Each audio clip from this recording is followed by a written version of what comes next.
Written on the pages of the great book of nature lies a truth so profound that it has beckoned men and women throughout the ages to seek its wisdom. We will continue this quest and study many stories of humanity as we search for this light. On this journey, we will examine philosophy, religion, and science to uncover the hidden mysteries behind myth and legend using the symbols of universal Freemasonry. Welcome to Legends of the Craft.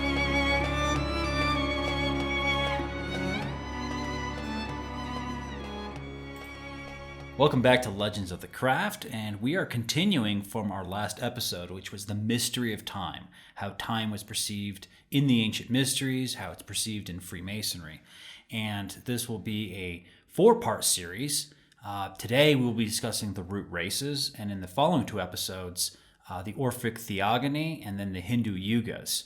And so we'll be in these last 3 episodes showing how different cultures in antiquity perceive the cyclic history, the cyclic movement of time, the cyclic life that we have to live through reincarnation or through different types of reoccurrence. But today is root races, and root races is a theory developed by Madame Blavatsky, the founder of the Theosophical Society, and it's essentially, in a mythological way, is very similar to the Orphic Theogony, to Zeus and all these different gods and how they descended and how they interact with mankind and created mankind, and very similar to the Hindu Yugas. The difference is that Madame Blavatsky incorporated sort of a scientific element. So she paralleled the discoveries of Charles Darwin with ancient mythology and created sort of a new half mythological, half scientific theory. Now, if you've heard of the idea of root races before, it's probably from some kind of YouTube conspiracy video or blog post about how this is like secret Nazi philosophy, that they were trying to take over the world because they believed that they were the true torchbearers of the Aryan race. And it's true that some aspects of theosophical philosophy made their way into what some members of the Nazi Party believed, but what we are talking about today has nothing to do with that philosophy that arose 50 years after Blavatsky's original idea, which is what we're going to be talking about today. The Nazis really kind of cherry-picked bits and pieces that sounded good and made them look good, but it really leaves out quite a bit of the theory of what root races are. And, that word has certain connotations today. We're discussing it in an era 150 years ago where our conceptions and our connotations of the word race really don't apply to what these people were talking about prior to the advent of the 20th century. This is a completely different idea than what we might be thinking of when we hear the term races today. So the root races, they're divided into 7, of which we are, humanity today is part of the 5th root race. So 4 have already passed, we're in the 5th, and there's 2 to come. And we're talking about over 150 million years of development so far. So following sort of Darwinistic theory about, the length of time that it takes for an organism to evolve, this is in Madame Blavatsky's root race theory. And again, she didn't just make this up from scratch. It's sort of a modern extrapolation of modern and ancient thought combined into something that's more sensible for the mind, for the modern mind. And these root races, you have to see them at like different phases of human development. And when we go back to the first root race, we're looking at a non-materialistic humanity. Like there's really no physical form to this humanity. And in the 5th root race, you have the most material form of the human race.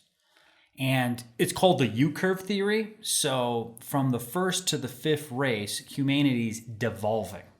And what that means is we're devolving from a spiritual state into a physical state. So what we in the in Western terms what we call the fall in the Bible, It's the same idea. So humanity's falling from a spiritual state down to a physical state. But when you're most engrossed in matter, you're furthest away from the spirit. So that's why right now in the fifth root race, which we are essentially the Aryan race. And when we say Aryan, we're not talking about Germans with blonde hair and blue eyes and 6'5", ready to, commit another Holocaust. That's not the Aryan race. The Aryan race started 18 million years ago, according to this theory, somewhere in the middle of Asia, and they had conquered most of the continent. And what we call Proto-Indo-European language, or PIE, is theorized to come from this original, this original group of people in Asia that spread their culture throughout Europe and Asia. And those are what we call Aryan. So they probably look more like people from Nepal. They probably look more like what we, when you go to visit India today, the people that live there. They're more similar to that. They're certainly not blue-eye, blonde-haired people. But Hitler really liked this theory, and he's like, oh yeah, the Aryans are actually Germans, and we're going to retake over the world and make everybody in our image. But that has nothing to do with what Blavatsky was speaking about. No, and for those listeners who are kind of maybe getting into the podcast with this episode and haven't heard, Brother Matthias and I are big fans of Theosophy, and so we've discussed this a lot on previous episodes. But the basic idea here behind the root races is that I like to think of it in terms of it's analogous to echolocation. So essentially, the idea here is that God has sent forth the word, right? Sent forth a sound wave of life and creation out into the universe. And that there are two phases to this. One is the projection of life into matter, which is kind of like like a bat sends a sound wave out. And then there's the part where the sound wave bounces back, and God or the cosmic bat in this case gets to hear what has been created. We, as part of the Aryan race, the fifth root race, we've passed the midpoint and we're going back. That's why all of our religious traditions are talking about binding back to God, about transcending the earth and moving back to the source of the spirit, is because essentially we've passed the midway point of the universe's evolution. So when you're talking about the original root races of humanity, they're amorphous and vague because they don't have any physical form, because they haven't made it that far into matter yet. But us, as creatures of matter, we're on the upward swing of this trajectory. We've already passed through, over hundreds of millions of years, all of our incarnations in the downward trend. We're now moving in the upward trend back to where we came from. So in this general scheme of evolution, there are several phases. There's the sort of the elemental evolution, then the mineral evolution, then the vegetable evolution, then the animal evolution, and we are currently in the human evolution. So in the original phase, we were more like particles, right? Like amoebas. And we'll get into that a little further. And then we entered sort of a mineral phase of consciousness. Something resembling a rock, right? And people might think that's silly, like, oh, we were a rock once. Well, but yeah, we were rocks. Like, we had rock consciousness. In order to experience the universe, you have to experience everything. So the idea of this evolution is that, well, yeah, at one point I was a rock. One point I was a vegetable. One point I will be, I'm a human.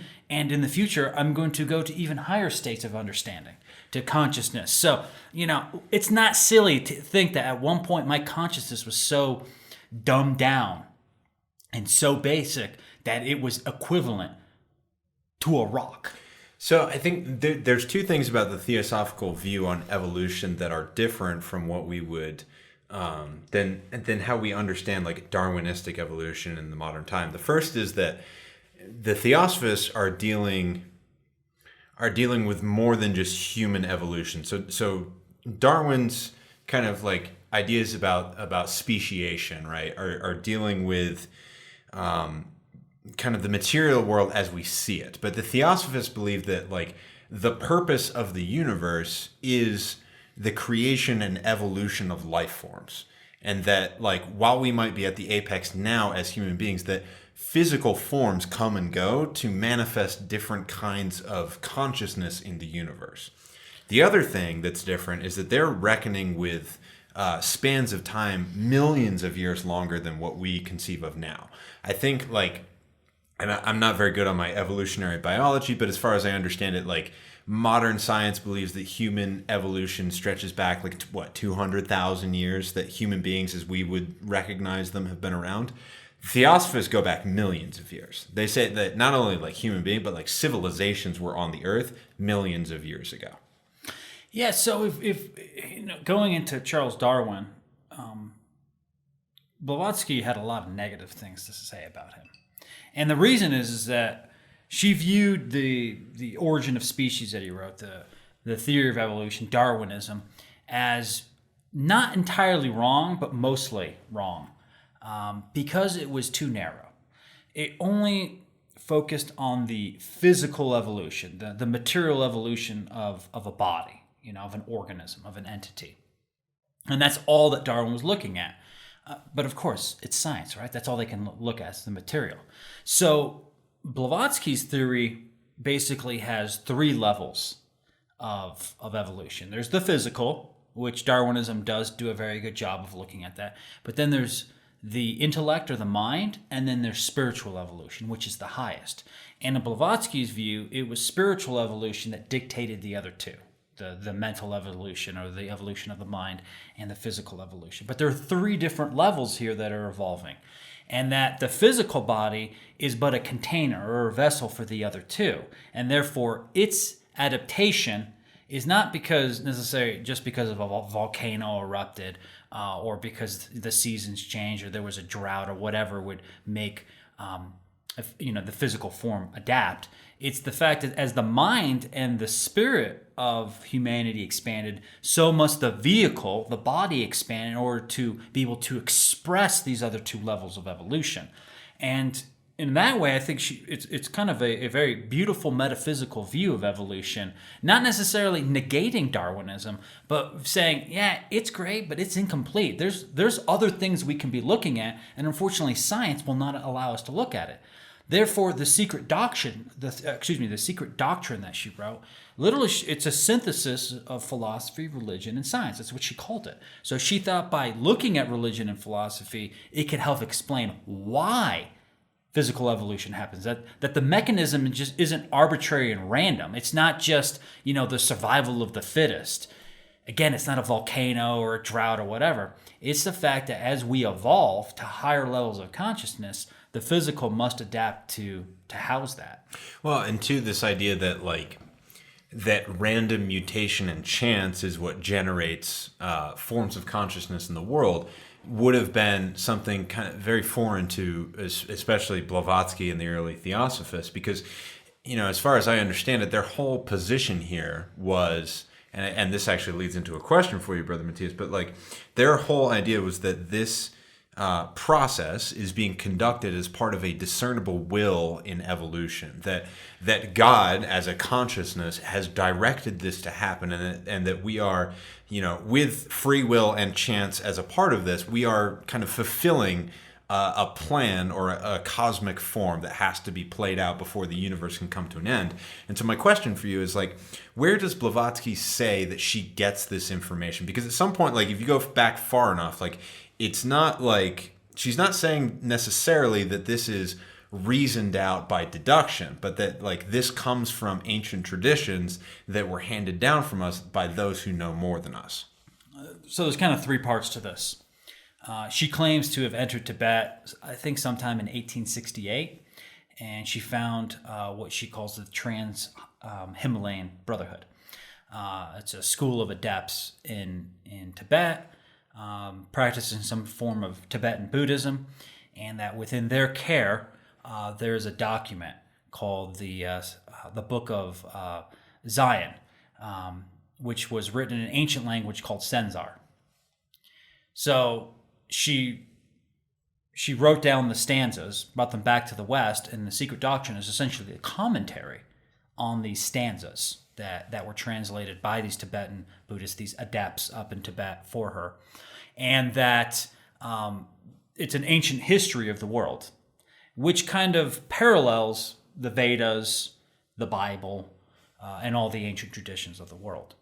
But the commentary is hers, and she admits it. She's like, this is my commentary. And so what she's doing is she's using modern language. She's using scientific vocabulary and modern conceptions of reality in order to make the modern reader accessible to these ancient ideas. Because if you ever read the stanzas, they're beautiful, but they're very poetic. So she made something that was more concrete. So this information is the way she's depicting it. But she also had traveled the world for 40 years. Egypt, Russia, the Ottoman Empire, India, Central America, North America, Japan. She was all over the world. And so having collected all this information about the various traditions of the world, she synthesized all that. And it's very syncretic how she brought all these different religions and philosophies together in this sort of this grand theory of how the world came to be. It's partly what she's obtained, but again, she's putting her own, fingerprint on it by modernizing it and then contrasting it to scientific ideas. And so, to kind of, explain, like, why is this important to Masonry?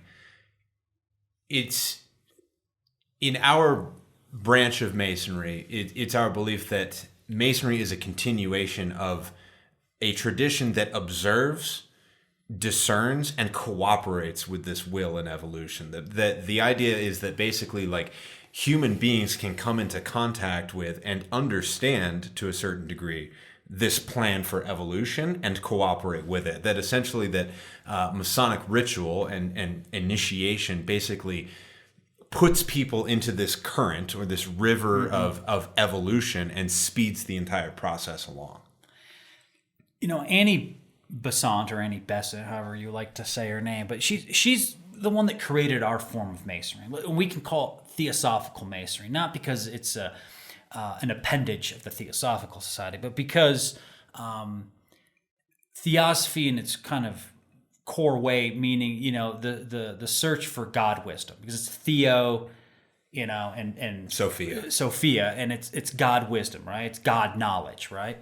And Theosophical Masonry, which is what we're practitioners of, utilizing the Dharma ritual that was developed by Besant in 1902, 1903, around there, focuses on the idea that there's a current race, but there's going to be a new race, right? A sixth root race. And that Masonry was going to be the school by which to train and develop the builders of this new civilization, of this new race.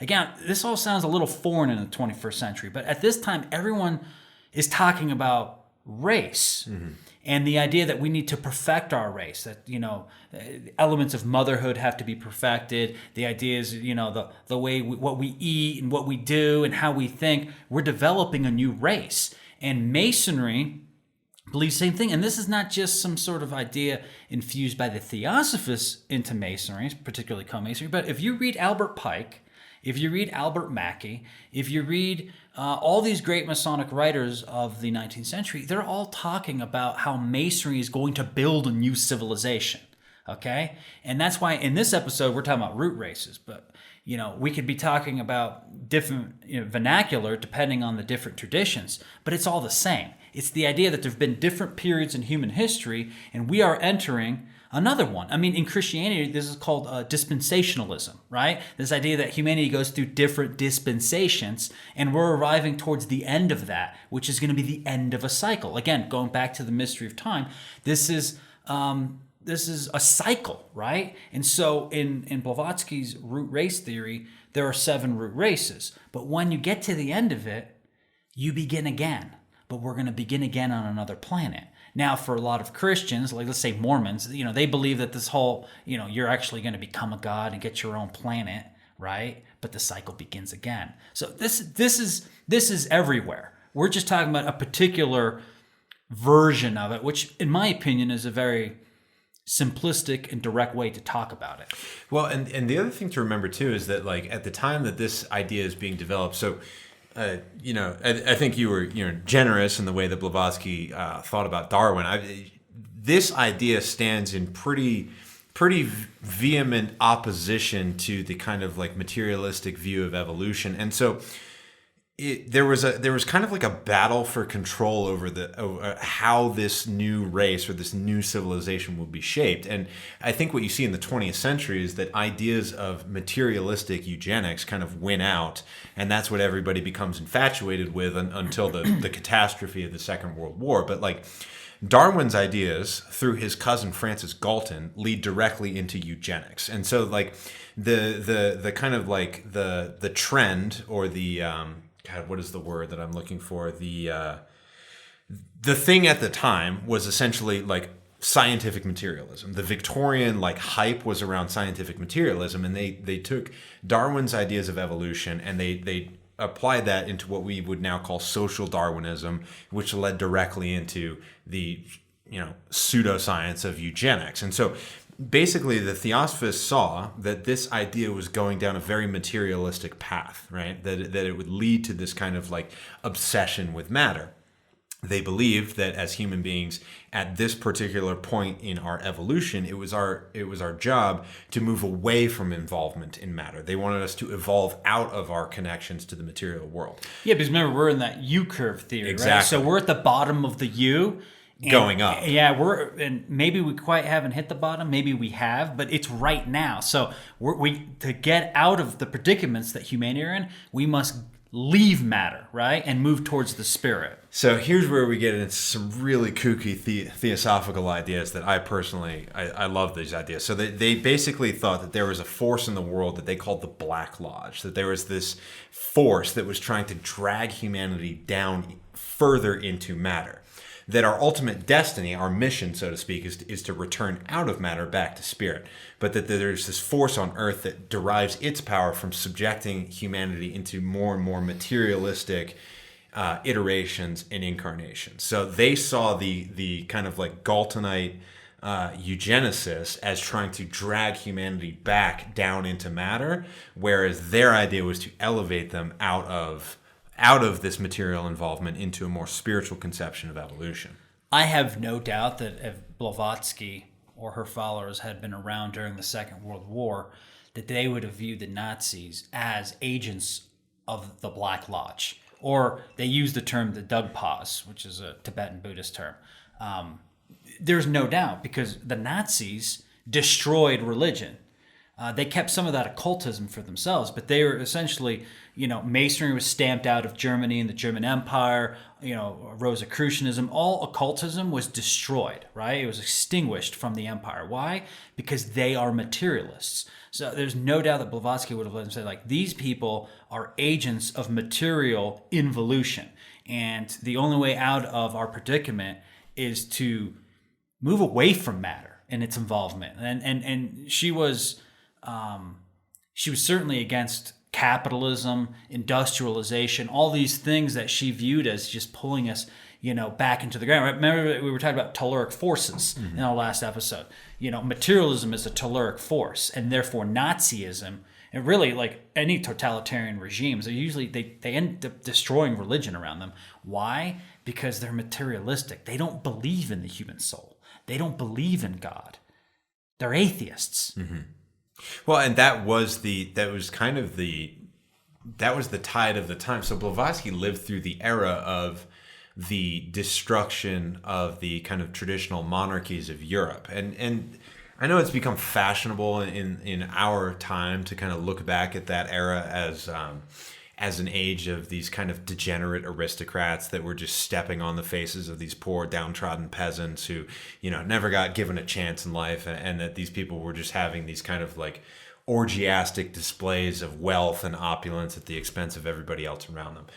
That really, like, if you really like delve deeply into history, that really wasn't what was happening. I mean, sure, there are cases and exceptions to anything throughout history. But for the most part, the monarchies of Europe were a stabilizing and this might get me in trouble, spiritualizing force. We especially in America, we hate the idea of the divine right of kings, right? We think that that's just this kind of like made up construct by which people exercise material authority. But if you actually look at like particularly the struggles between the papacy and the Holy Roman Empire, the degree to which spirituality dictated material power in Europe during the time of the monarchies was incredible. Like, people actually believed in their spiritual obligations when they were in positions of power. Now that begins to degrade at the end of the 18th century, and then in the 19th century, the period that Blavatsky is existing in is this kind of triumph of materialistic atheism, really starting with the French Revolution over these kind of like traditional spiritually oriented societies. And so she's living at a time when all of the stabilizing forces of the old world are being destroyed and chaos is entering the world because of it. And she views materialism winning out at the end of the day. So she viewed herself as an agent of spiritual renewal, restoration of the ancient ways. And all her books and all her work in the Theosophical Society is to move the world back to spiritual understanding. But again, she views this as part of the U-curve, right? Again, so humanity didn't have a physical body to begin with, but was basically just a soul. It was a pure spiritual and mental being. And then over time, over hundreds of millions of years, has descended down to the lowest, to our point. And I think we're still going down. I don't think we've reached rock bottom. And I think we're close, because when you look at atheism today as a major factor, you see that churches and religion are essentially disappearing from the face of the earth at a rapid rate. And when we see the ideas of transhumanism, of the ideas of, adding sort of like machine parts to us, having, machine eyes and machine limbs, and this transhumanism that will eventually, we say that we can like upload our consciousness into a computer, Neuralink that Elon Musk has developed. Like, all of these ideas that we are starting to come into right now are so ultra materialistic that, to me, it signals we're about to hit the bottom, because we're about to be there yet. Spirituality will be a distant fact of history. And, now, and this gets into some kind of more esoteric speculation, but like we were talking about in the last episode, this will be the work of the mysteries in the age to come, is to basically to preserve this idea for when humanity begins to rise again on that U-curve. We need to have the knowledge of the time that came before ready at hand in order to work with and build into the future. But like you said, we're descending into a period of darkness. That light is going to be snuffed out for a while. So there are 7 root races, and the first one's called the polar or Polarian race. The second is the Hyperborean. The third is the Lemurian. The fourth is the Atlanteans, or the story of the city of Atlantis, the island of Atlantis. The fifth is the Aryan, and the sixth and seventh race don't have any names because they haven't happened yet. But to kind of put a backdrop to this, kind of summarizing what we've talked about, is that all of this is based on an idea called emanationism, and which you find in almost every religion, which is the idea that God starts as sort of a point. You could even say it's like a singularity. And from that singularity comes the emanation of God. It flows forth from a point outward until it reaches an end, and then it comes back to the center, right? So it's kind of like a breath, right? So you breathe out, and then you breathe in. And the Hindus and the Buddhists depict the universe as the breath of God, right? The breath of Brahma. And so if you breathe out and you breathe in, you breathe out and you breathe in, this is the entire cycle of the universe. But one breath is that U-curve hitting the bottom, right? And then inhaling is the 6th and 7th root races, everything coming back to God. So God, Blavatsky divides God as the monad, okay? And like the monad is a term used by Pythagoras, it's a term used by Leibniz, and it means like it's one thing, right? It's a monad. It's considered kind of like a particle, a single point. And so God was but this single point. But then in this exhale, this emanation took place, and then the monad split into many monads, in which each of us as human beings, every animal, every plant, has a piece of the monad So this monad is fractured. And every point in the universe is trying to experience. And that experience, when all put back together at the end of the seventh root race, will be the total expression of the monad. In modern scientific theory, there's this idea with electrons that there might be only one electron in the universe. But that electron, because it's not bound by space and time, manifests in an infinite number of configurations. So that all the electrons that we can conceive of in at any place in the universe is really this one electron experiencing self. But at that moment in that place, it's a car, it's a rock, it's a planet, it's in this state or another state. And so it's very interesting because this is a very modern idea, but like if you compare it to Blavatsky's ideas here, it's different language. Blavatsky's not using math and science, right? But she's conceiving the same thing. This one monad has split and splintered in a million billion different ways. It must experience all that can be experienced, and then only then can it come back into itself. This reminds me of a quote of Aleister Crowley. As much as I don't have much time for his personal philosophies, he did have a very thought-provoking idea that I think once he said that scientists are constantly discovering some tidbit of the ancient wisdom and congratulating themselves with much to do when they find these little pieces of things that have been known forever by the ancient mysteries.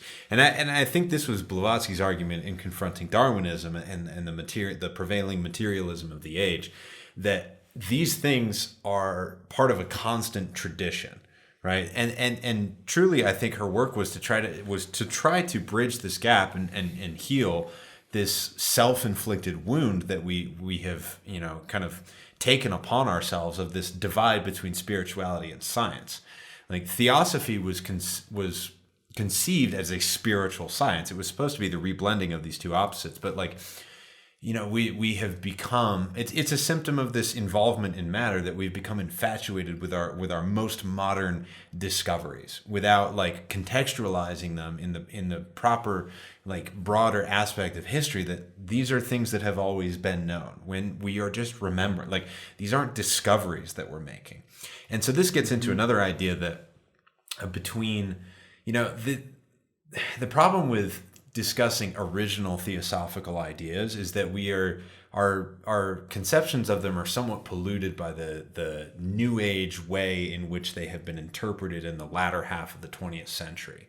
So there's this kind of idea now that all of this stuff is nice and soft, and that everybody's going to be okay and make it, and everything's going to be fine in the end. You don't really have to do anything.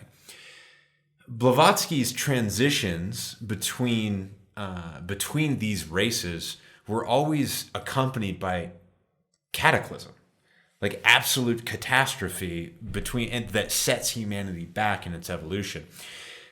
And there's another aspect of that I'll get into in a second that kind of shows why we're held back in between these things. But to her, these are convulsions of natural forces. It's not like everybody just wakes up one day and is like, well, I'm not a Polarian anymore, I'm a Hyperborean. And I've evolved in my consciousness.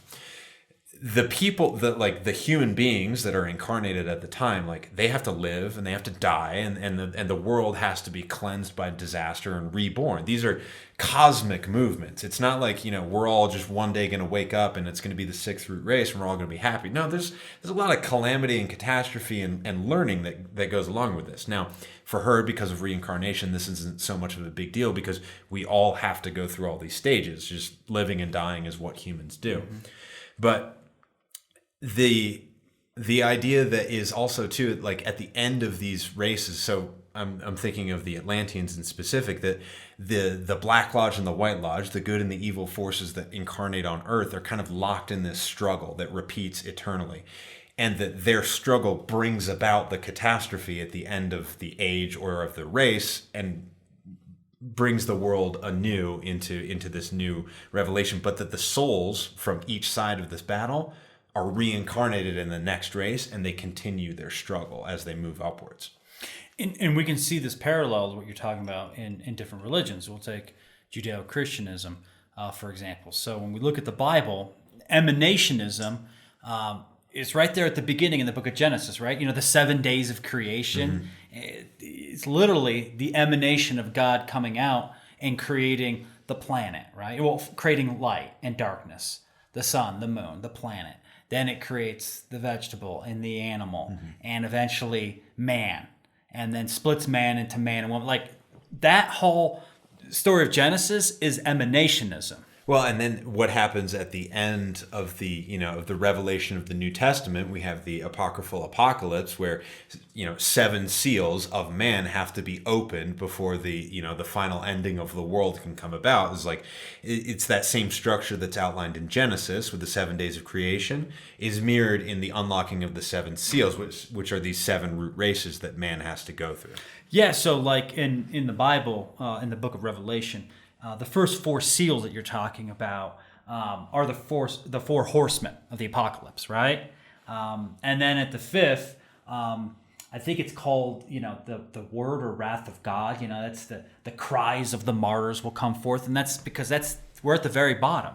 And then as the 6th and 7th will bring the full judgment to head, and the cycle will be complete, right? Mm-hmm. Well, it's right here in the Bible, right? So. And even looking at the Bible, even a little more detailed, Adam and Eve leaving Eden is the end of the 3rd root race and the beginning of the 4th. So that's the end of the Lemurians and the beginning of the Atlanteans. And I don't want to we're going to go through each of these races specifically, but just so those of you listening understand, like that correlates to that point. And then the story of Noah and the flood is the fall of Atlantis, right? There's this big flood covers the earth. Well, that's the Atlanteans being destroyed. So like these are stories now from the Bible, overlapping Greek stories, but they mark these sort of moments in history where we're transitioning from one race to the other. But like you said, it's not like on this specific year, this race ended and another began. There's an overlap of millions of years, right?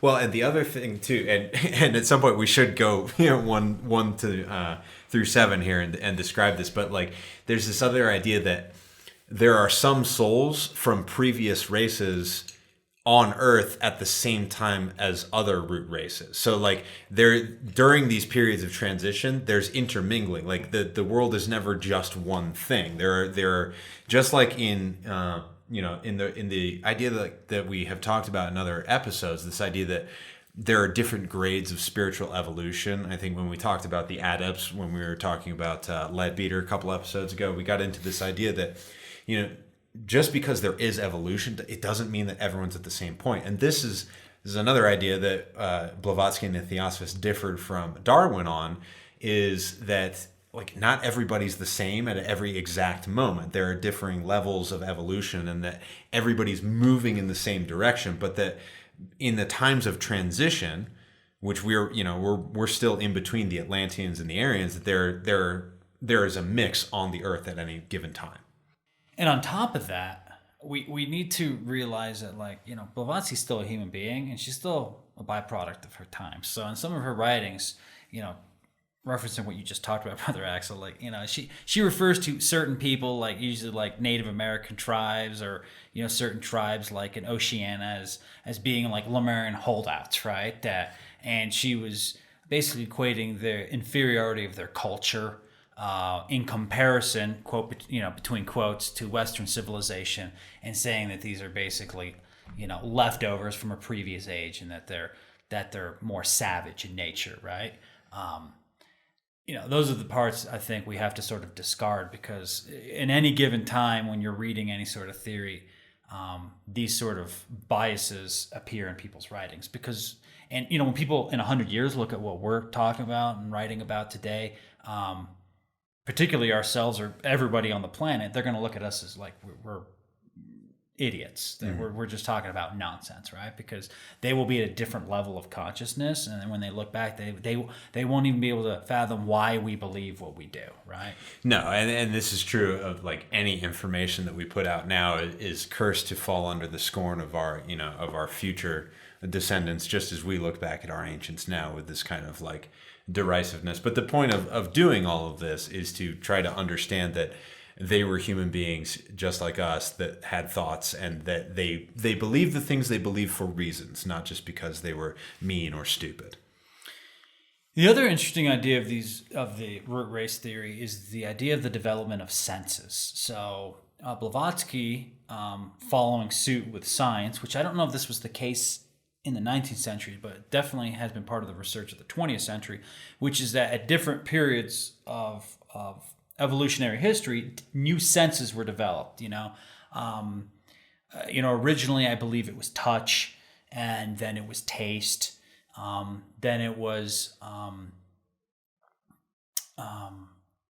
sight, then hearing, and then smelling, I think, was last. I might not be 100% with that, but like that, all these senses that we have as human beings, like it required literally hundreds of millions of years of evolutionary development in animal and plant species in order to get us to there. And then there's a guy called oh God, what's his name?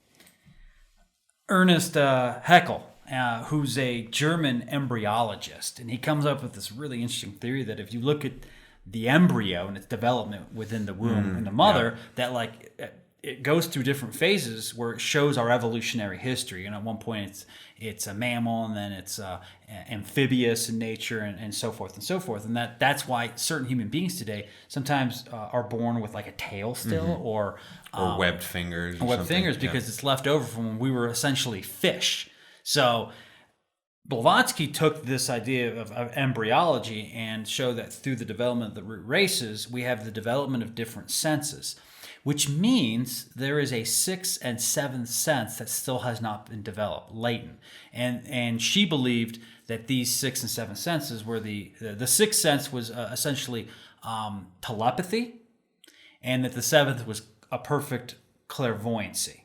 Because once we can feel and think, we can feel and read the minds of other people, and then eventually we can have a clear spiritual knowledge of or sight of everything, then we will have perfected ourselves, because we can no longer fight and have war and have all these problems if we develop these last two senses. Which makes sense if you think about it, like that would be the seventh sense, because at the end of a process, you can see everything that has come before. Like you're standing at the end, so you know everything that has come before. Like you would have perfect sight at that point, because you've reached the top of the mountain. You see everything below you. So for about 41 minutes now, Brother Matthias, we've been promising our listeners to go through sequentially the root races.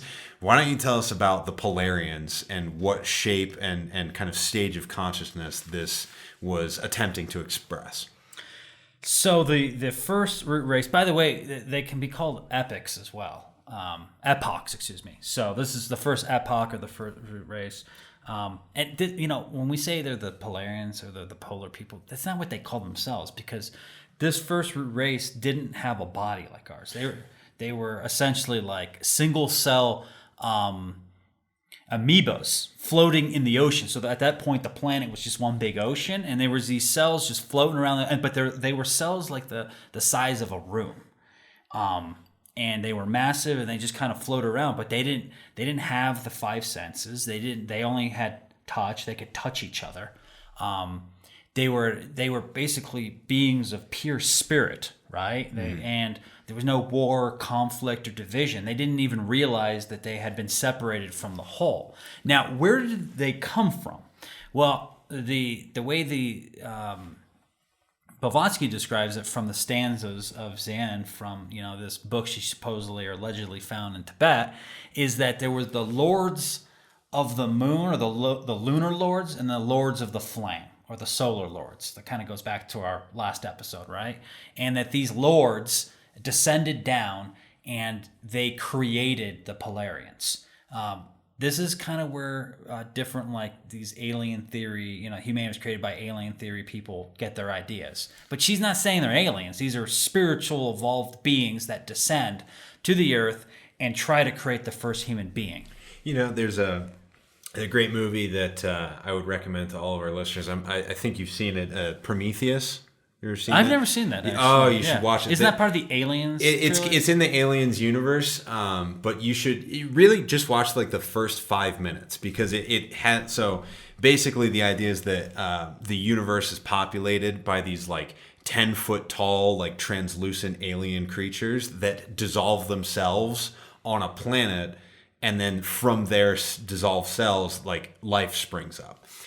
It's pretty close to Blavatsky's idea. Now, for them, it wasn't a material thing that like people in spaceships got dropped off and then exploded themselves in order to make life. But it was this idea that there are beings at stages above us that descended into matter and gave of themselves to create the beginnings of human life. But it wasn't like, it's not like this kind of very simple like Sunday school version of like, Edenic creation where like the Father God with a beard kind of like makes man and woman out of mud. Like it kind of, it lays the foundation of what would become life.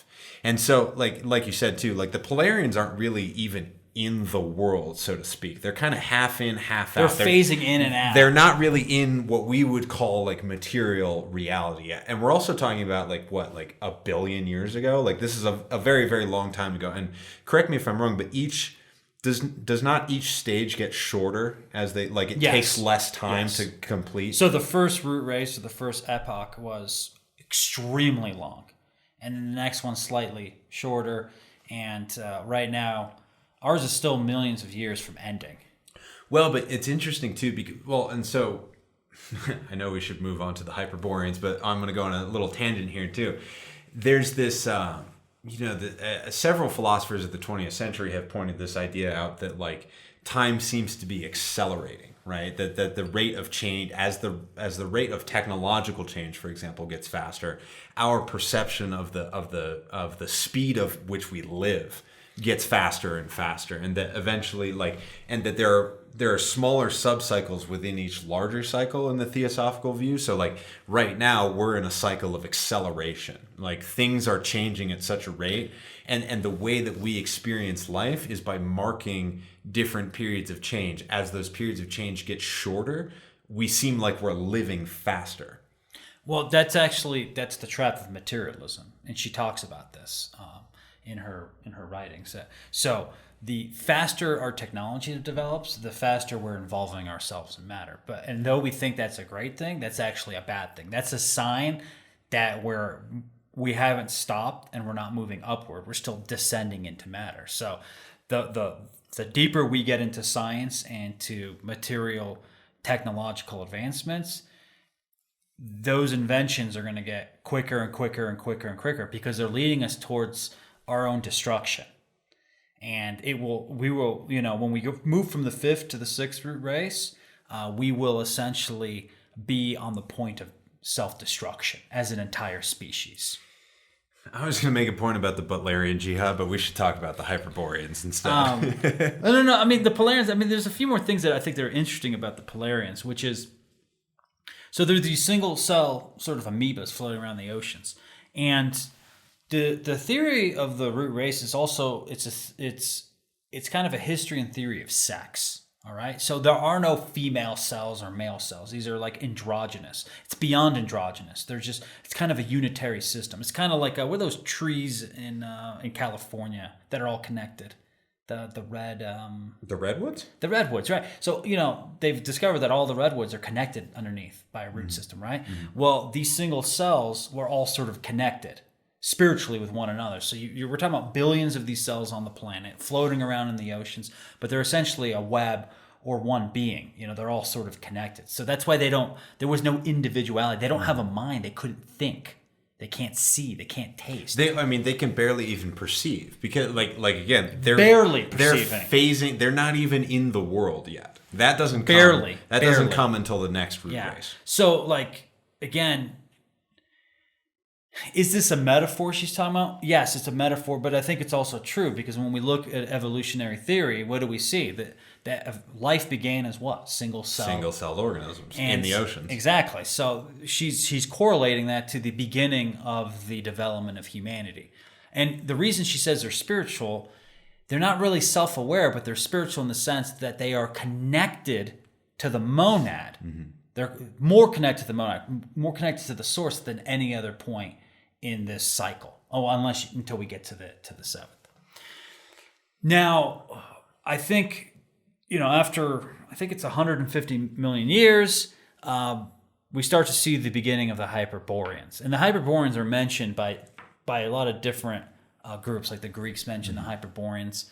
And it's in the north. So they believe that at this period in time, the North Pole is not like an Arctic region, but it is actually the most flourishing part of the planet. And the Hyperboreans had developed out of these single-cell organisms into like 100-foot giants. And I think that's described in the Bible, right? In Genesis? There's the Nephilim, which the Nephilim are created by the interbreeding of human beings with the angels, at least in the Bible. There's a more kind of like, there's a more coherent version of that aligns with Blavatsky's idea in the Norse Eddas, which the astute listener will notice the similarity between Edda and Veda. It's thought that some of the Proto-Indo-Europeans that originated the cultures that developed the Vedas were also the originators of the Eddas in the north. But so in the Norse Eddas, you've got Jotunheim, right, which is it's a northern area of ice and frost. It's these ice and frost giants, basically, that and they were projecting back into this kind of ancestral memory of a time where somewhere in the north, which for them at the time of writing was a very cold and icy place. It may not have been before, but their perception was that from the north were these gigantic creatures. They were somewhat human, but they were very kind of like, they were simplistic. They weren't conniving or cunning. They were kind of like these elemental creatures. They were giants, but they weren't very sophisticated in the way that they lived. And even, Hyperborea comes from the Greek idea of, I think it literally means beyond the north or northern beyond or something like that. That they these beings that lived at the farthest northern reaches of the earth, basically. And so in the Eddas, you have this idea of human beings interacting with the giants of Jotunheim. And the heroes of their time would kind of go and fight these giants, basically, or they would go get magical items from the giants. Yeah, so the second root race is essentially mindless. Like, they're senseless. They're not self-conscious, of themselves. Like, and this is what's hard for us to just, when we're describing these type of beings, they're more like rocks at this point, right? Mm-hmm. They have, that's literally how they're depicted in the Eddas. They're made of stone. Yeah. And they're just these massive stone beings, these giants. What's a great depiction is the Never-Ending Story. Mm-hmm. At the beginning, the rock crusher. Yeah, eating rocks, right? Which the guy that wrote the Never-Ending Story was a Theosophist, so I think the Never-Ending Story depicts various elements of the root races. And as another side note, like, right now, where did that movie come out? Wakanda Forever, right? Mm-hmm. Black Panther. That whole story is inspired from the root races, right? The civilization that's separate from the rest of the world, that has advanced technology from ancient times. Like, people do not realize that. People scoff at these stories and make fun of them. Like, it's so part of our modern consciousness in an indirect way that you would be amazed. You know what the other one is? Totally random. Aquaman perfectly depicts the progression of the root races. Actually, frankly, like all the Marvel heroes, the DC heroes, these heroes are adepts essentially. They're modern and, in my personal perspective, pretty imperfect copies of the adepts or these trans-Himalayan brothers that Blavatsky found. But people don't realize, again, all these modern stories, they're coming from the 19th century. So from this kind of mineralized consciousness in the Hyperboreans, like you said, we have the beginning of individuation in this root race. But then we move into the Lemurian root race. And this is, correct me if I'm wrong, but this is like the beginning of bodies, right? And the origination of kind of like the very beginnings of what would become our sense organs, like eyes and ears and noses and things. Yeah, so we have at the beginning of the Lemurian race, there's no two sexes, there's no male and female. They're androgynous beings. But by the end of the Lemurian race and the beginning of the Atlantean period, the sexed body had developed. So there was males and females, and they started engaging in sex. Now, but it was innocent. So they're it's depicted as that they were having sex all the time. Like, they were essentially having orgies. But because they hadn't developed their senses to the level that we have today, like there's no indulgence. Like it's kind of like a child experimenting, and so they're experimenting with these new bodies they had, and towards the end of that root race is when they start to develop more of the consciousness that we know, in which they start to realize that there is a difference between what is right and wrong, good and evil, and that too much of their exploration of the material world will lead them further away from their past, back to the monad, back to God, right? And it becomes that dangerous period, right? That's when Adam and Eve are cast out of Eden, right? Because for the first 3 root races, mankind is innocent. They don't know what they're doing. They're not even really conscious of themselves. But now they've developed this sense of right and wrong, right? They've eaten from the tree of good and evil. They've eaten that piece of fruit, and now they have to start making hard decisions. And so this is where we transition from the Lemurian into the Atlantean race. And so the Atlantean race is the 4th root race, so it's the midpoint of this whole series, right? And so I find it interesting that it's at this center point that basically man makes his choice and is expelled from the garden. He basically falls from his state of innocence. And so in the Bible, it said that at this point, Adam and Eve are cursed to basically Adam to work the land and Eve to experience pain and childbirth, and that they basically have to experience matter. In my mind, that's what that passage is trying to tell us, that it's like, okay, you've made your choice here at the midpoint. Now you have to walk the rest of this journey home alone and deal with all the consequences in between. And so you have the first developments of civilization, of writing, of the discovery of violence. Like before this, like human beings were not violent towards one another, right? So there's no war, there's no conflict. There's nothing like that. But this, with the Atlanteans, you have the first instances of technology and of violence. And so there's this kind of like this idea in the story of the Atlanteans that the ultimate, the deluge that brought down Atlantis was self-inflicted, that basically it was the hubris of the Atlantean race and their infatuation with their own technology and civilizational systems and their disregard for the warnings of the spirit that basically brought catastrophe down on their own heads.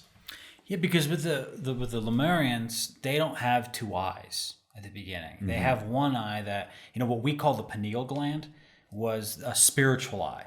They had this sort of innate sense of what they had to do and how they interact with it, but it was an internal sense. And they're sometimes depicted as the Lemurians like a cyclops with one eye. That's where that symbolism comes from. But with the Atlanteans, that spiritual eye, that central eye in the forehead, right, the 3rd eye, moves into the head, becomes what we call the pineal gland today, and we develop 2 eyes. Because we have moved from a sort of omnijective universe to a binary. Everything is binary. There's male and female, there's right and wrong, and therefore we have 2 eyes. And the 3rd eye is now hidden inside the middle of our brain. And one of the ideas is that in the future, we have to bring the 3rd the eye back out through our forehead, keeping our 2 physical eyes so that we have 3 eyes. Yes. And that's the goal, because once we get to the 7th root race, it's not that we're going to get rid of our bodies. The idea is that we're going to have perfected bodies, but a pure spiritual understanding. So that's why the descent happens. So that, from the 1st root race, it's just pure spirit, right? And then it descends into matter, because we learn to have bodies. But on the ascend, we don't get rid of the bodies. We perfect the body and reintroduce pure spirit. Yeah, we never go back. There's this conception in Tibetan Buddhism too, when it comes to reincarnation. Like once your soul has reached the point of evolution where it can take on human bodies, it doesn't go backwards. It doesn't regress into lower forms of life. Like you don't go from a human to an animal or a plant or a mineral. Once you're in human, you have to go all the way through human and get into whatever the next thing is. And so the Atlantean race too is where we have the development of the White and the Black Lodge.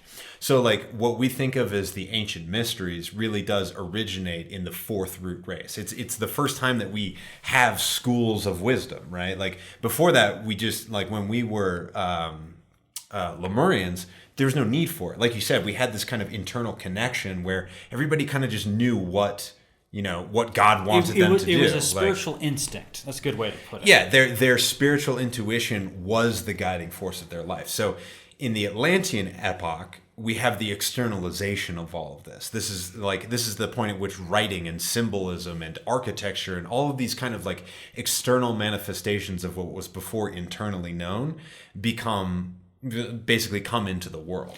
But they still had a strong spiritual connection, and what happened here is that some of these forces, some of these people, right, these Atlanteans were like, man, I love matter. I don't want to go back. I don't ever want to let go of this feelings of just indulging in food Sensation, and sex and sensation, and so that they formed the Dark Lodge.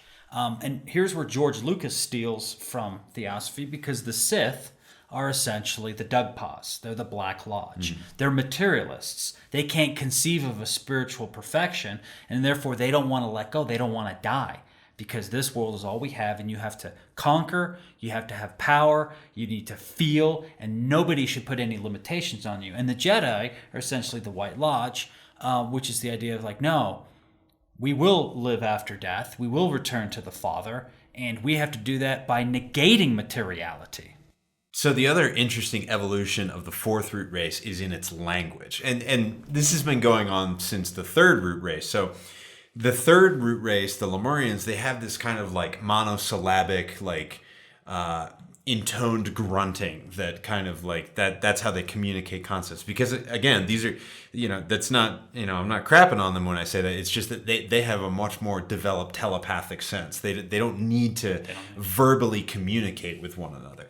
But the Atlanteans are severed from that connection. That internal intuitional telepathic sense has faded away by the time the Atlanteans emerge, and so they're the first human beings to develop linguistic systems, and they use what's called, and this is a very difficult word to pronounce, but agglutinative language. So it's actually kind of how the word sounds, but like entire sentences would be one word. Glued together. Yeah, they all kind of like, they mush like 7 or 8 or 10 words into one kind of like sound. And then that is then interpreted. So at this point too, is like, I think the extrapolation from that is that this is the first race of human beings that have symbolic representations of the truth. So in the Lemurians, they're all connected to the same truth, right? They're tapped in to the wisdom of God, right?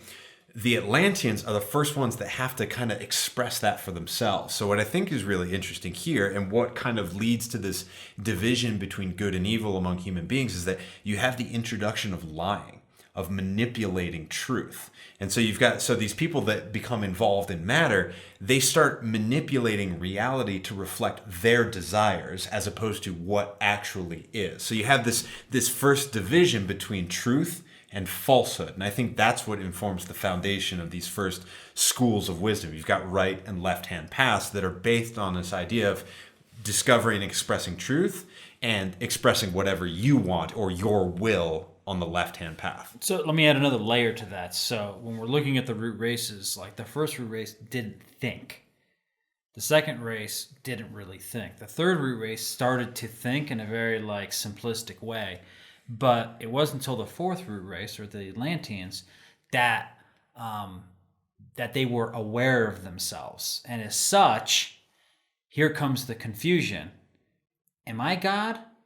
Or are we all God? Mm-hmm. Right? So this self-effacing thought that the Atlanteans were having, they started to assume their individuality in such a way that they thought they were God. There was a confusion there. Mm-hmm. And therefore, all this sort of left-hand path, sort of indulging in materiality, is a reflection of this ability to think. Now, everybody must be thinking, well, isn't that a good thing? Well, it is a good thing, because all of this is not bad or good when you look at a 30,000 foot like kind of view. Like, humanity had to learn to think for itself. But the problem is when you start on a new sort of quest, a new evolutionary path, you're going to have to learn how to cope with these things. So right now we're coping with our own thoughts. Like, we have bad thoughts, good thoughts. We don't know how to control ourselves. We're like adolescents in a sense with our thoughts. And so the idea is in the 6th and 7th root race, we will have learned to control our thoughts. But it's like when toddlers throw tantrums, right? It's their first like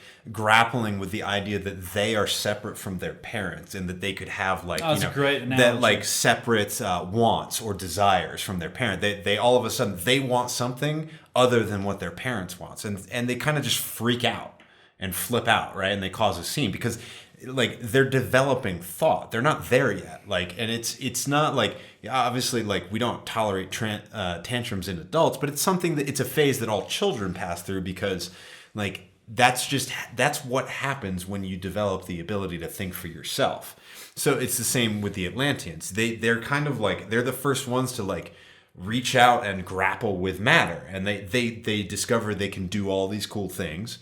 But that also like can then be like they're children with power tools, right? Like they're the first ones to kind of like experience what it is to be individuated material beings that can interact with the world, and so some chaos comes out of that. Mm-hmm.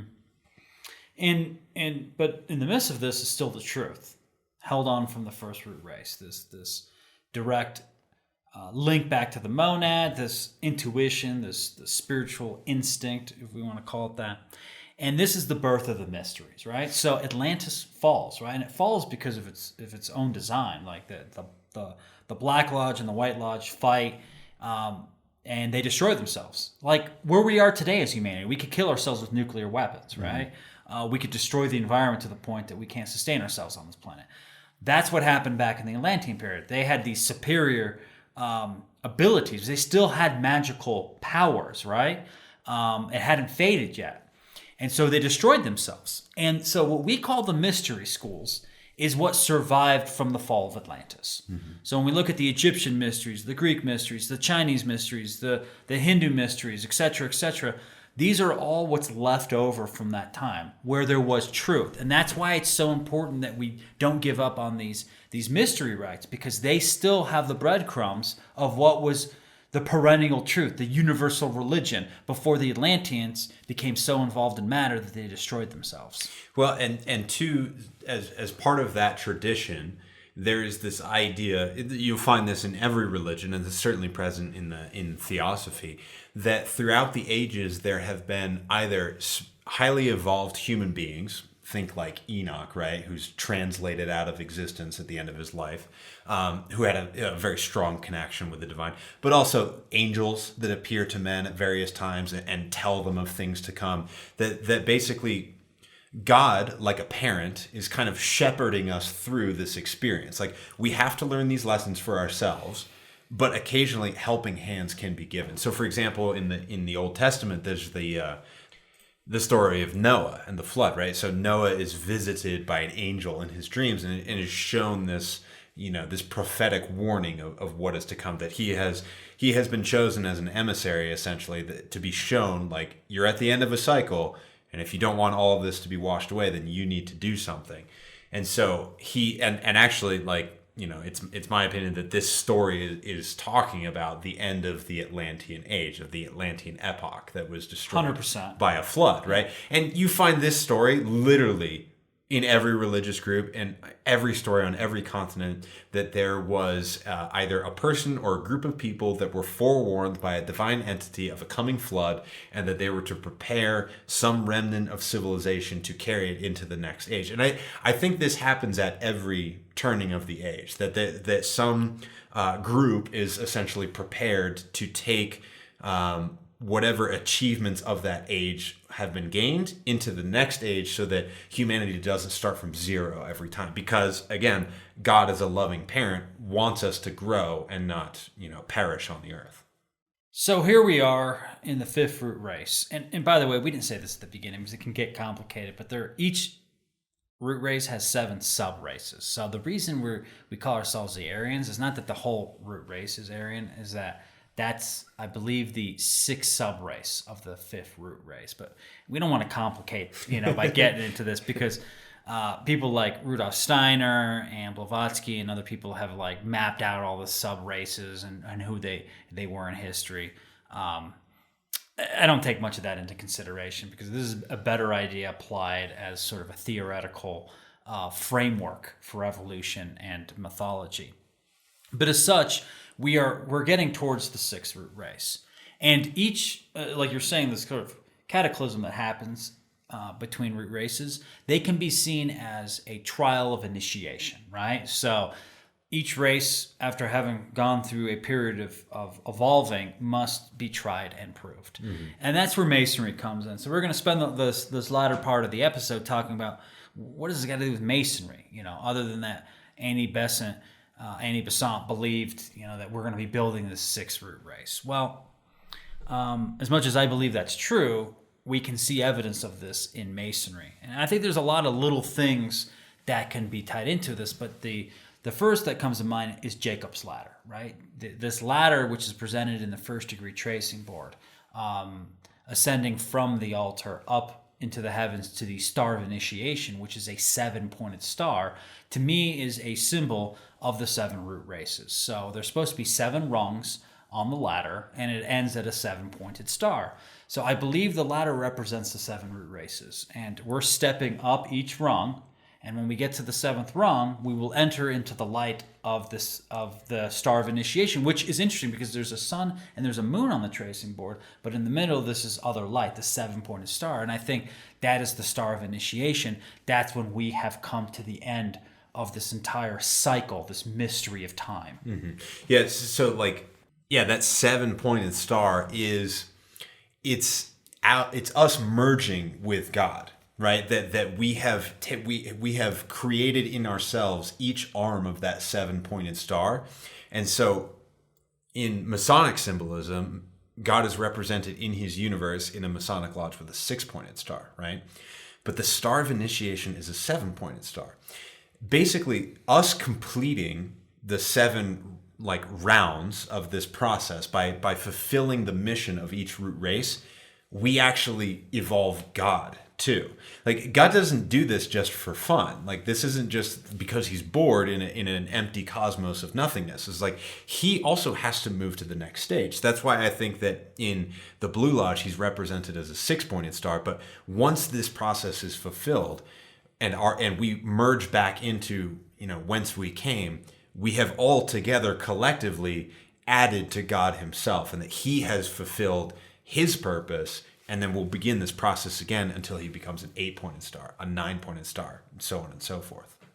Yeah, I mean, it's the cycle of time, right? But we're past the halfway point, and as Masons, I believe it's our job to create the new race. Now, the new race isn't black people or white people or yellow people or this perception that we have of the race. It's everyone on the planet, regardless of your skin color or your eye color or your height or all these things. The physical vehicle is just an expression of the spiritual. And spiritually, we are developing as one humanity towards the 6th and 7th root races. And part of our evolution is to recognize the fact that we aren't separate, because materiality, the involvement of matter, has made us to believe that everything that doesn't look like us is different.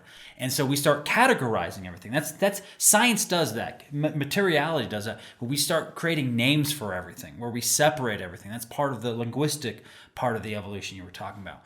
But at some point, we have to start putting it back together. We have to bind back all of this separation back to unity. And so Masonry, especially Co-Masonry, allows us to do this. So this is one of the reasons why we call ourselves brothers and not brothers and sisters, because we are one humanity. Gender, the gender binary, right? Genderism is just another way of separating us. And we have to go back to God, to go up to the 6th and 7th root races. We have to start moving back to the path of androgyny. We have to move away from male and female, from American and British, from tall and short, blonde hair and black hair. Like all of these things are they're just material distinctions. Because if you remove all that, what's left? A human soul. So why do we call ourselves brother?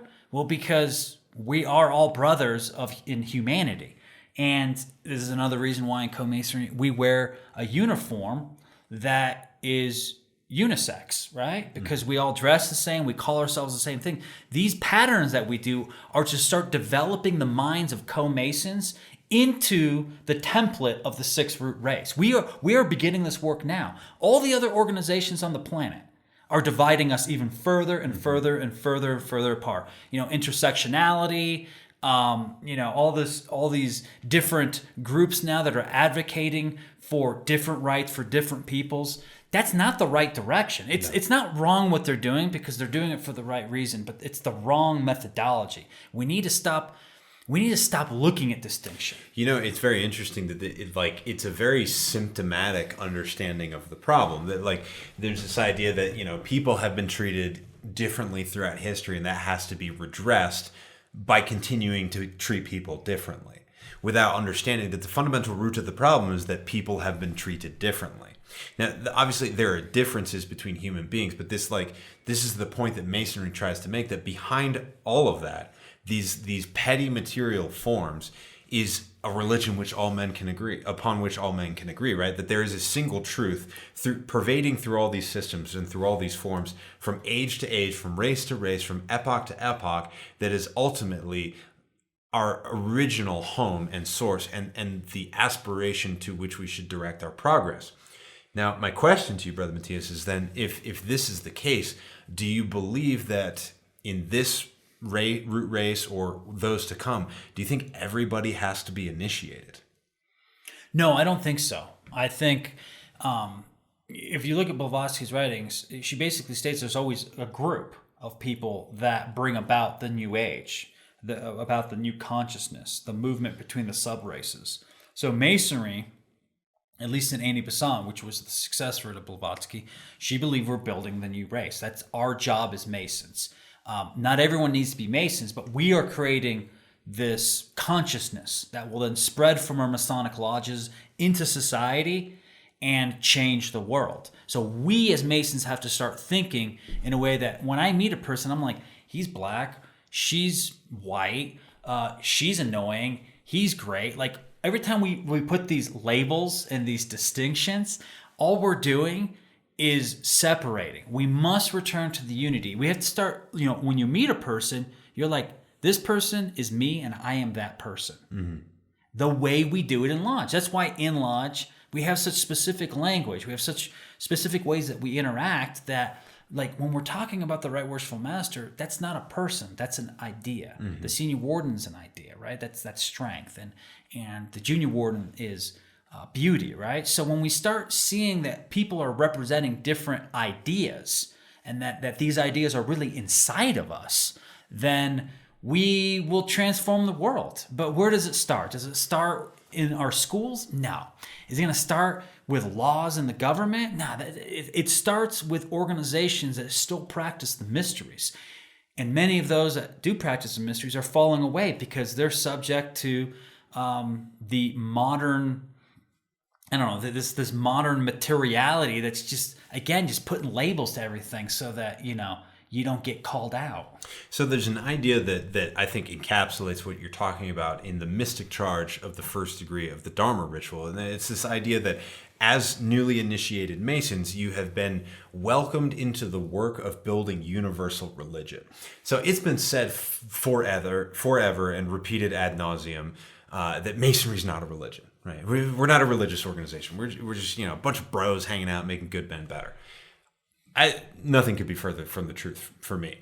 When we talk about the idea of building universal religion, this is the same work that we've been talking about. This preservation of the progress of humanity from age to age, and this idea of that you have to respond differently in different ages depending on the conditions of the evolution of the human race, and so in between all these sub races, right? Each one of them is going to present its challenges, but always universally the work has been from age to age to build universal religion. That's the arc. It's not a big boat. Like that's not what preserves humanity from age to age. It's the buttresses of universal religion, a place for the sheltering of mankind. It's not a physical thing. It's the temple made not of hands. This idea that is transmitted from generation to generation by initiates. That's why it's not for everybody. It doesn't have to be. You like the entire village didn't have to build the church. You hired a guild of stonemasons and they built the church for you. And then everybody goes to church and they can build their community around that, right? It's the same with Masons. We build the forms that other people inhabit throughout the ages. So Blavatsky does something very interesting in Isis Unveiled, which is a book she wrote before Secret Doctrine. And she spends the second volume of Isis Unveiled. She talks a lot about Masonry. But she makes... She distinguishes between two forms of masonry, Western Masonry and Eastern Masonry.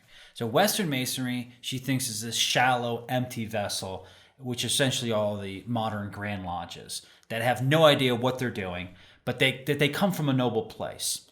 And that the Eastern Lodges are the schools of adepts that she encounters in Tibet. And that they are the real Masons because they're in secret building thought forms that will change the consciousness of humanity.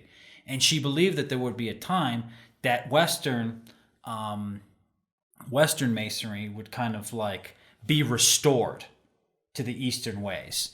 And I think that comes true when Annie Besant creates Co-Masonry and revitalizes the ritual and brings about an esoteric perspective and framework around the ritual, and that we are living that legacy right now. Our job is to restore Western Masonry to that of Eastern Masonry, and we do that by realizing that our job isn't to go, raise, $300 for the local, blood bank or whatever these charities do. Like, again, materiality is not the solution. Making money and giving money out and doing charity is not going to solve our problems. We have to change the consciousness of mankind. And so these forms that we're building in our lodges is the template for the future. And how do we do that? We have to change the way we think on a daily basis. Mm-hmm. That is the work of the Mason is to make those, to use the working tools to slowly chip away at one's personality in such that like you become fitted to the pathway of evolution. So like, I think of it as a kind of like there's a force, a current that's always moving in this direction, right? This movement towards spiritual evolution. And that it requires like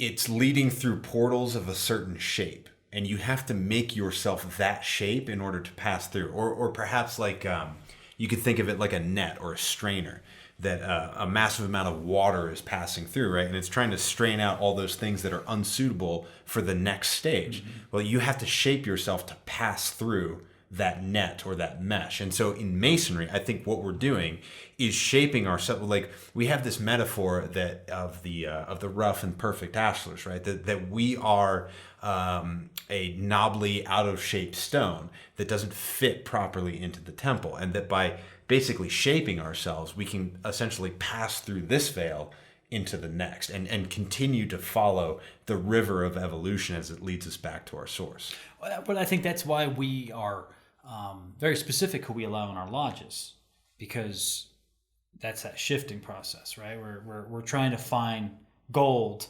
amongst the rubble, right? Mm-hmm. So not every person can be a Mason because they're not ready to make these mental forms. And, I'll add this, Brother Axel, that I think, and I'm going to be very specific here.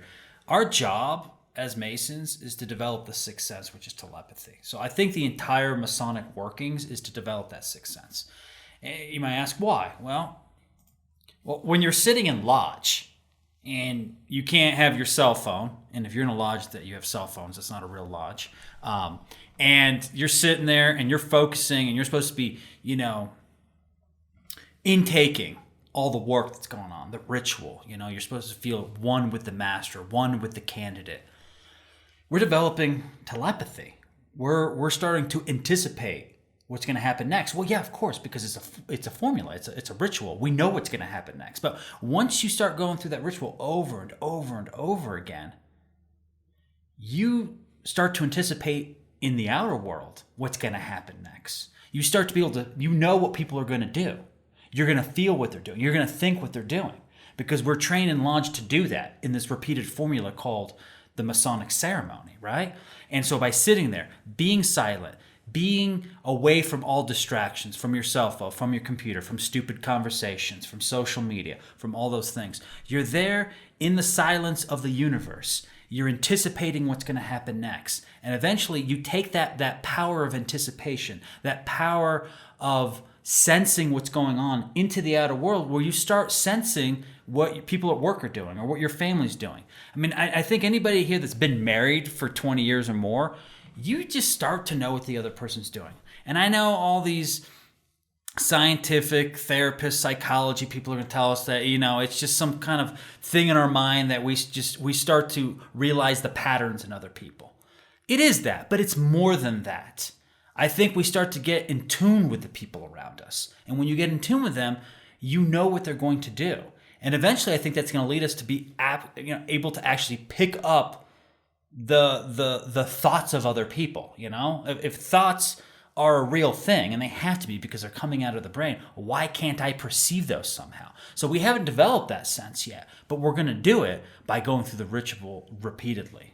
Yes, it's the repetitions that do it, because not only do you become in tune with the people that are specifically around you, but Masonic ritual is a microcosm of universal processes. Every opening and closing of a lodge is the creation and destruction of a universe. So if we are practicing in miniature what happens to us outside of the lodge, you cannot help but notice patterns of life in the Masonic ritual. And it's foreknowledge of all these things. So Masonry is actually physical, material telepathy in the 3D world, because if we see what's going to happen before it happens by participating in a ritual that is based off of a cosmic principle that is always going to repeat, eventually, if we get it through our thick skulls, we actually see these patterns in miniature. Then when they come to us in the outer world, we can see them before they happen. That is a form of precognition. That's telepathy. If you understand what's going to happen before it happens, then that is the development of the sense that you're talking about. Yeah, because if we look at the previous races, they symbolize the evolution through the mineral, the vegetable, the animal, etc. Well, what makes a human different is our mind, right? And the distinction here is that not all humans are fully human. Some are more animal than they are human. Some are more Atlantean than they are, Aryan. And this idea here, you can separate people very easily, right? So, the ones that are just going through life, just, going to work, coming home, watching TV, drinking a beer, going to sleep, and just doing it over and over again, no ambition. They don't really care about religion. If they go to church, it's only because it's been, they've been raised that way to do that. They're not really thinking, right? Well, they're still animals, because animals don't think. Animals operate on a level of instinct, right? They have an oversoul, right? They have one big soul. All lions have one soul, and all gorillas have one soul. At least that's how Blavatsky perceived of it, right? Well, a real human being has arrived at a level of individuation. But in order to do that, you have to separate yourself from the oversoul. You have to separate yourself from instinct, and you actually have to be thinking. So the Masonic Lodge takes away all the distractions so that all you can do is think, right? Because I don't think every human being is thinking all the time. I think we think that, but I'm not sure that's the reality. And I think they've done some studies. I think we were talking about this. You brought up an article several weeks ago where, they've realized that some people only think when they're forced to think. They're not having this internal dialogue all the time. Well, it's a shocking number too. So the study that Brother Matthias is referring to shows that only about 30 to 40% of people have an inner monologue. So only about 30 to 40% of people have a voice in their head that they are responding to with their thoughts. So when we have self-effacing thought, we think, why did I do that, right? Or for example, what could I have done better in that situation? Only 30 to 40% of people have those thoughts. And this is just because like we are at that stage of evolution where that level of development of consciousness has only permeated through to about 30 to 40% of people that are currently incarnated. Ideally, if the work and the evolution continues, that number will rise. The stream of thinking will be instilled in more and more souls as they spiritually evolve to become capable of that. And as that number increases, then our ability to perceive other people's thoughts and emotions will increase. But that's how we get peace on earth. You know, the idea of a utopia is only conceivable when we have a level of empathy where we know the plight of our brethren around the world. We don't do that now. We can intellectualize like, oh, there's starving people in Africa, or there's an earthquake in India, or you know, something bad has happened to some group of people, but it's a thought, and that thought doesn't make it real. We don't feel it. So telepathy is really a higher level of empathy, where when we can feel all the people around us, then how can we get mad at them? How can we blame them? Because what they feel, we will feel. And then we will be feeling what they feel. And we will become more as one. This is why we put up with so much nonsense from our family members. Because as much as they can make us angry, we're so close to them, we empathize with everything they're going through. But we don't empathize with someone on the other side of the planet. As much as we want to pretend to, that's a lie that we tell ourselves. So telepathy will lead to a high level of empathy. And when we can feel everybody's emotions, well, then how can we strike them down? How can we hurt them? Because then we'll be hurting ourselves. We will feel the pain, and we won't want to feel that pain, right?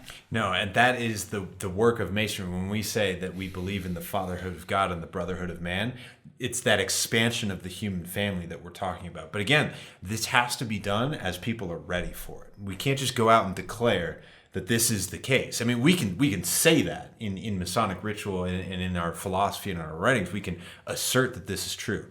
But until humanity knows it to be true, then our work will still be incomplete.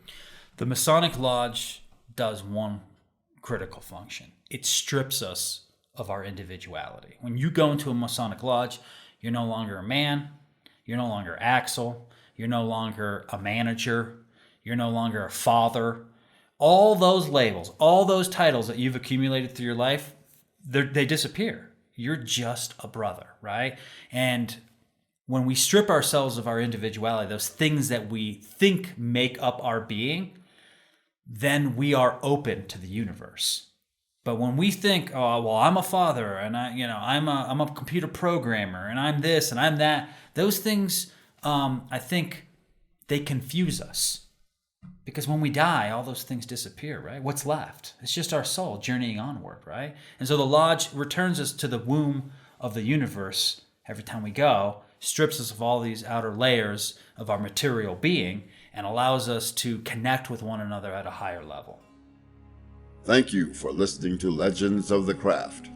This podcast is purely the opinion of brothers Matthias Comsier and Axel Suvari. Does not represent the official views of Universal Co-Masonry. Universal Co-Masonry is a Masonic order founded on the principles of liberty, equality, and fraternity that admits men and women without distinction of race, religion, or creed. For more information, please visit universalfreemasonry.org.